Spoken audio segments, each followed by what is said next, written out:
સર્વે વૈષ્ણવોને મારા જય શ્રી કૃષ્ણ। મારી ચેનલમાં આપ સૌનું હાર્દિક સ્વાગત છે। મહિનાઓ સુધી સ્ટોર કરીને રાખી શકાય, ખાવામાં ચટપટી, સોફ્ટ અને ક્રન્ચી એવી ખડખડિયા પૂરીની સામગ્રી લઈને આવી છું। તો આ લખેલી રેસીપી છે હું હજી શેર કરું છું। તો અહીં મેં 2 વાટકી ઘઉંનો ઝીણો લોટ લીધો છે રોટલી બનાવીએ, અને 1 વાટકો ચણાનો લોટ લીધો છે, અને 2 ચમચી જેટલો રવો લીધો છે ઝીણો। તો આ બંનેને આપણે અલગ અલગ લોટ બાંધીશું। તો રોટલીના લોટમાં રવો કરી અને એનો લોટ બાંધીશું, અને એક પાત્રમાં આપણે ચણાનો લોટ બાંધીશું। તો ઘઉંના લોટમાં આપણે ઘીનું મોણ કરવાનું છે। તો અહીં 3 ચમચી જેટલો મેં ઘીનું મોણ કર્યું છે।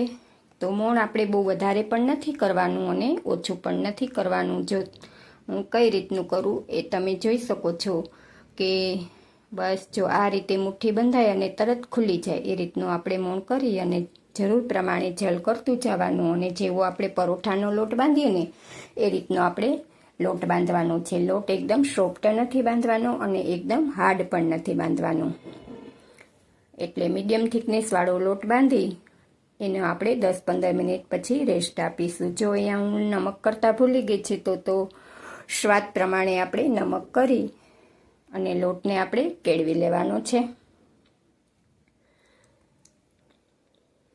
તો લોટ આપણો બંધાઈ ગયો છે। તો એમાં અડધી ચમચી જેટલું તેલ કરી એને હવે હું 10-15 મિનિટનો રેસ્ટ આપી દઈશ। અને હવે આપણે ચણાનો લોટ બાંધી લઈએ। તો ચણાના લોટમાં અહીંયા આપણે તેલનું મોણ કરવાનું છે, અને રોટલીના લોટમાં આપણે ઘીનું મોણ કર્યું। તો જો એમાં ઘીનું મોણ રાખીશું ને તો પૂરી તળ્યા પછી એ ક્રન્ચી જ રહેશે। તો અહીં ચટપટા મસાલા માટે હું અહીં અડધી ચમચી આમચૂર પાવડર કર્યો, અડધી ચમચી મરી પાવડર, રેડ ચીલી ફ્લેક્સ, સ્વાદ પ્રમાણે નમક કરીશું, ધાણા જીરું પાવડર અને હિંગ પાવડર। જો પૂરીને તમારે કલરફુલ બનાવવી હોય તો એમાં હળદર પાવડર પણ કરી શકો છો। અને લોટ આપણે કોરો ના રહે ને એ રીતનો આપણે મોણ કરવાનું છે, અને જેવો રોટલીનો લોટ બાંધીએ ને એવો લોટ બાંધવાનો છે આપણે। તો આ લોટ ઝડપથી ને ભેગો થઈ જાય ને એટલે આપણે જળ એમના બિલકુલ ઓછું કરી અને પછી જ એને કેળવવાનો છે। તો રોટલી જેવો લોટ બંધાઈ ગયો છે। તો એના હવે આપણે નાના નાના બોલ્સ બનાવીશું। તો આ રીતે બધા આપણે બોલ્સ બનાવી લેશું। તો બોલ્સ આપણા રેડી થઈ ગયા છે। તો અહીંયા આપણે લોટ પણ સેટ થઈ ગયો છે। તો આ લોટને આપણે 1 મિનિટ માટે બરાબર મસળી અને એના પણ આપણે બોલ્સ બનાવી લેશું। તો જેવડા આપણે ચણાના લોટના બોલવાળા ને એના કરતાં આ બોલ્સ આપણે થોડાક મોટા કરવાના છે, કેમ કે આપણે જેમ પેટીસમાં સ્ટફિંગ ભરીએ ને એ રીતે આ બોલ્સની અંદર બોલ્સ મૂકીને આપણે એનો લુવો વાળવાનો છે।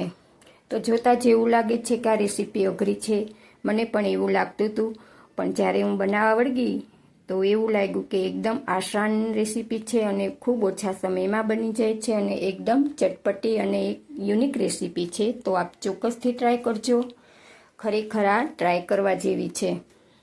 તો આ રીતે જો બોલ્સ બનાવી અને એનો લુવો કરી લઈશ, અને હવે આ લુવાને આપણે પૂરીની જેમ વણવાનો છે। તો જો હું તમને બીજો પણ બતાવું છું કે જેઓએ કોઈ દિવસ પેટીસ ન બનાવી હોય ને એઓને ખ્યાલ ન હોય કે કઈ રીતે, એટલે હું આ બીજી વાર બતાવું છું।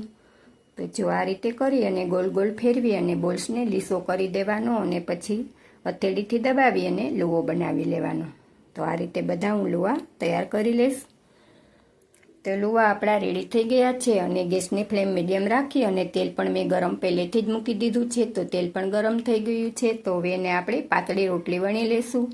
જો તમારે પૂરીનો શેપ રાખવો હોય તો નાની નાના બોલ્સ બનાવવાના અને નાની નાની પૂરી વણીને તળી લેવાની, પણ મારે ઓછા સમયમાં બનાવવું છે તો અહીં મોટી રોટલી બનાવી અને એમાં 4 ભાગમાં કરી લઈશ, અને એમાં આપણે હોલ પાડી લેવાના કે જેથી આપણી પૂરી ફૂલે નહીં।